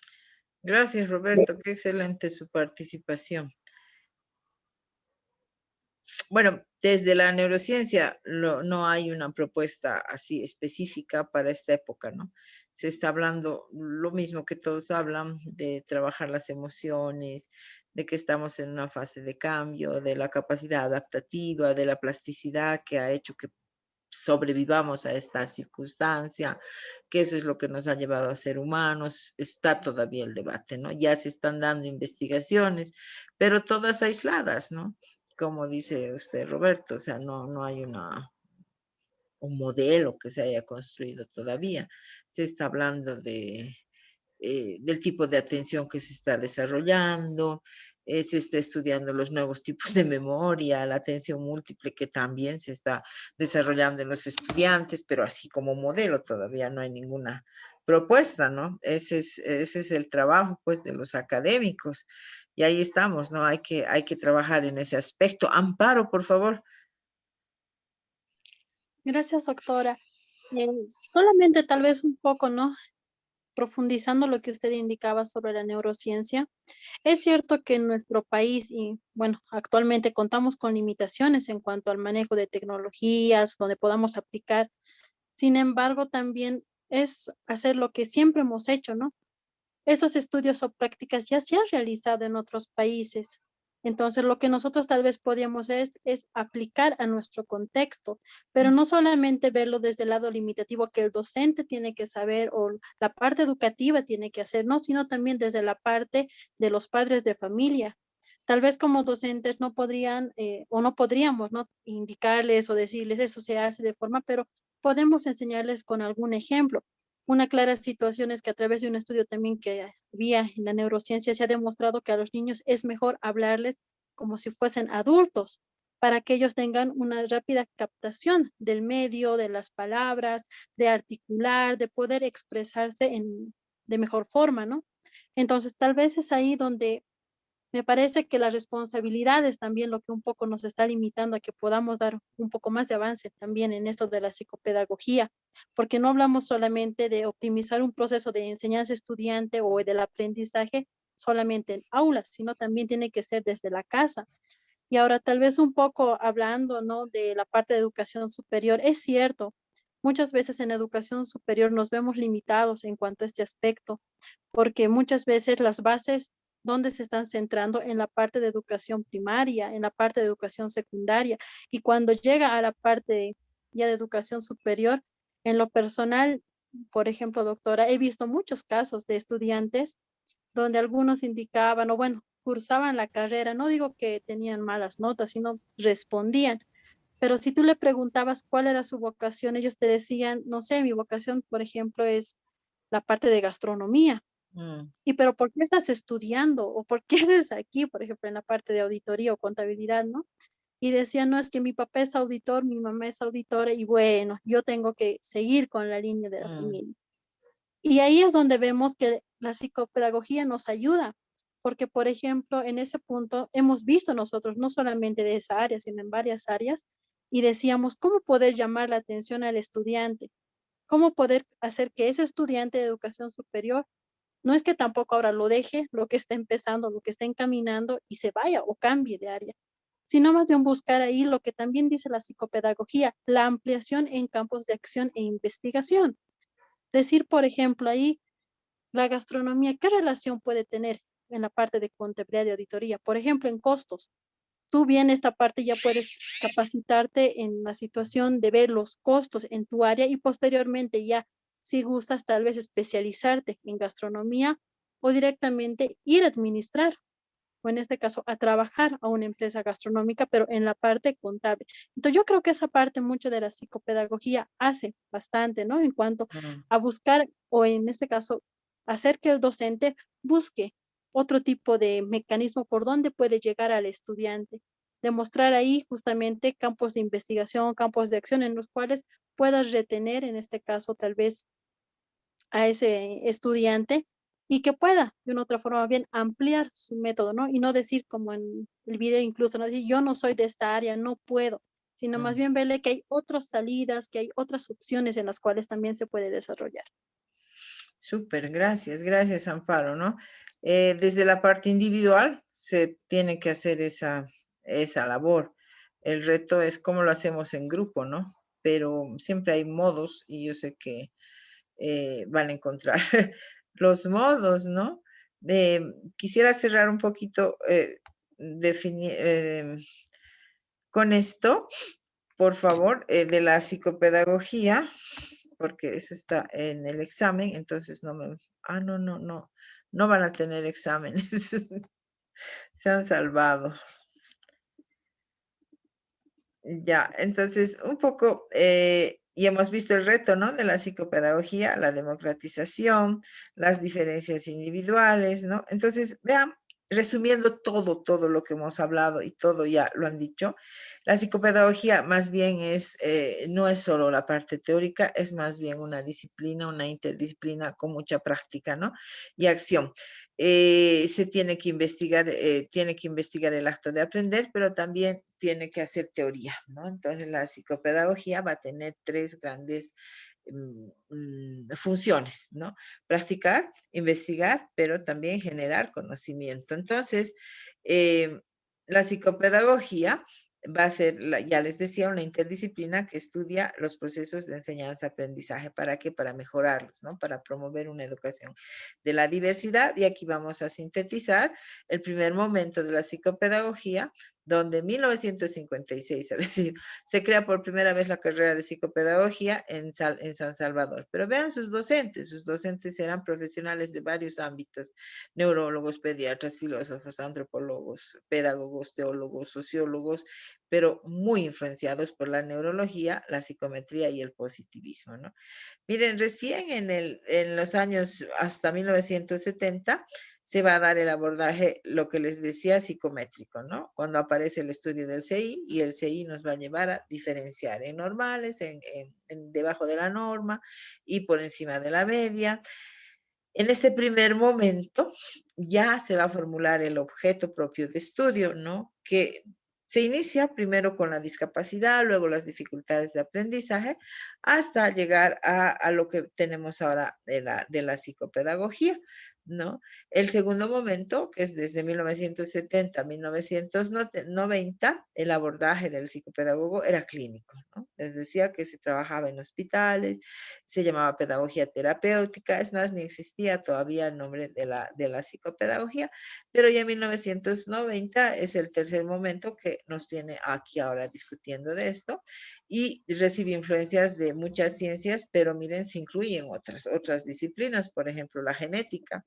¿Por qué la genética? Porque se dice que desde el exterior se puede producir cambios hasta en los genes.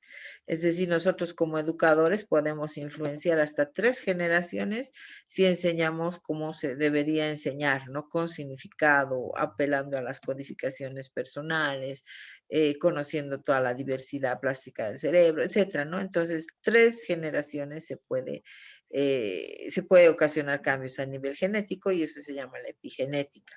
En este tercer momento, nosotros consideramos la multicausalidad del aprendizaje, pero también la diversidad cultural, ¿no? Todavía, ya les decía, nos queda todavía la parte de la investigación. Entonces ya no es en este tercer momento solamente las 2 disciplinas, sino ya estamos formulando un cuerpo teórico propio, ¿sí? Si antes se atendía a solamente las dificultades, hoy en día, miren, se trabaja hasta con las familias, se hace orientación vocacional, ¿no? Y miren las especializaciones de las que les hablaba, inclusive se habla de psicopedagogía forense, familiar, de integración escolar, orientación vocacional. También está la neuropsicopedagogía, y todo esto para considerar la diversidad, los retos que ya los hemos abordado. Es responder a este cambio, a estos cambios que tenemos, que son impresionantes: cambios sociales, cambios globales, las nuevas tecnologías, la democratización de la educación y muchos fenómenos sociales que van a exigir cambios paradigmáticos, ¿no? Y esos son los retos de la psicopedagogía. ¿Ya? Entonces, con eso estaríamos integrando lo que es la psicopedagogía. Tienen ustedes un videíto, si lo encuentran en la plataforma, Está en inglés, pero un poquito se llama The Learning Brain y ahí nos va a mostrar cómo aprende nuestro cerebro, ¿ya? Como introducción para los factores orgánicos que vamos a ver mañana. Mañana vamos a ver el miércoles vamos a ver la dimensión orgánica del aprendizaje. Entonces, si ustedes quieren ir avanzando un poquito, pueden ver ese videíto que está en clase 2, dice, y en la clase 2 está ese video y mañana, el miércoles, vamos a ver toda la dimensión orgánica. Entonces vamos a tocar un poco del sistema nervioso central, sistema nervioso periférico, pero nos vamos a centrar más en lo que es la parte del cerebro. ¿Listo? Para la asistencia, por favor, ¿pueden poner su nombre en el chat? A medida que nos vamos ya había habido 41, solo faltan entonces 6. En el chat pongan solamente su nombre, yo voy a bajar el archivo para tomar asistencia. No se olviden que tenemos un puntaje de asistencia. Mientras ponen sus nombres, ¿alguien quiere comentar algo para cerrar la clase? ¿Volvemos a poner, doctora? No, los que no han puesto nomás.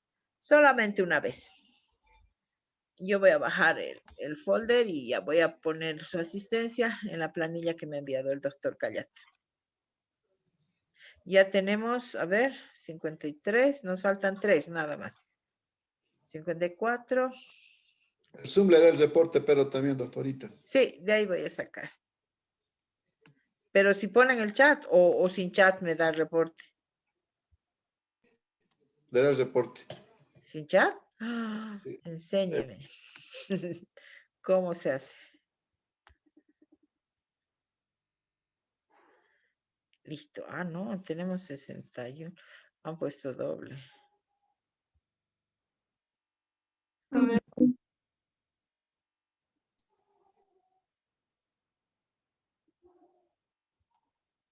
Ya. ¿Ya tienen grupo de WhatsApp?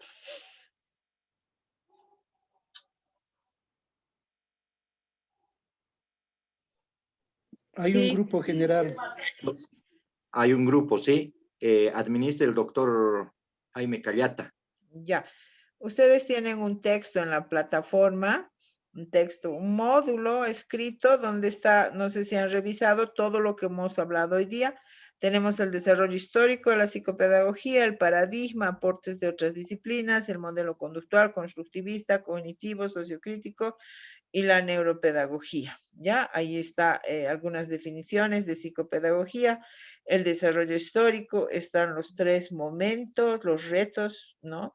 El nuevo paradigma, está todo transcrito del audio que hemos oído, toda la transcripción. Están también las diapositivas transcritas y los aportes de otras disciplinas. Y ese es todo lo que vamos a avanzar. Todo lo de esta clase está ahí en este texto. ¿Listo? Ahí dice una tarea, no es por nota. No van a subir esa tarea a la plataforma. Hemos bajado el número de tareas porque yo les he planteado 6 tareas más una tarea final, pero el doctor me dice, no, es demasiado, porque vamos a hacer las clases más la tarea final y solo tienen que durar 3 semanas el módulo. Entonces hemos bajado las tareas. ¿Listo? Entonces nos veríamos el miércoles y en el grupo cualquier consulta. ¿Ya? Voy a cerrar para grabar y subir la clase. Gracias, doctora. Muy buenas noches. Buenas noches.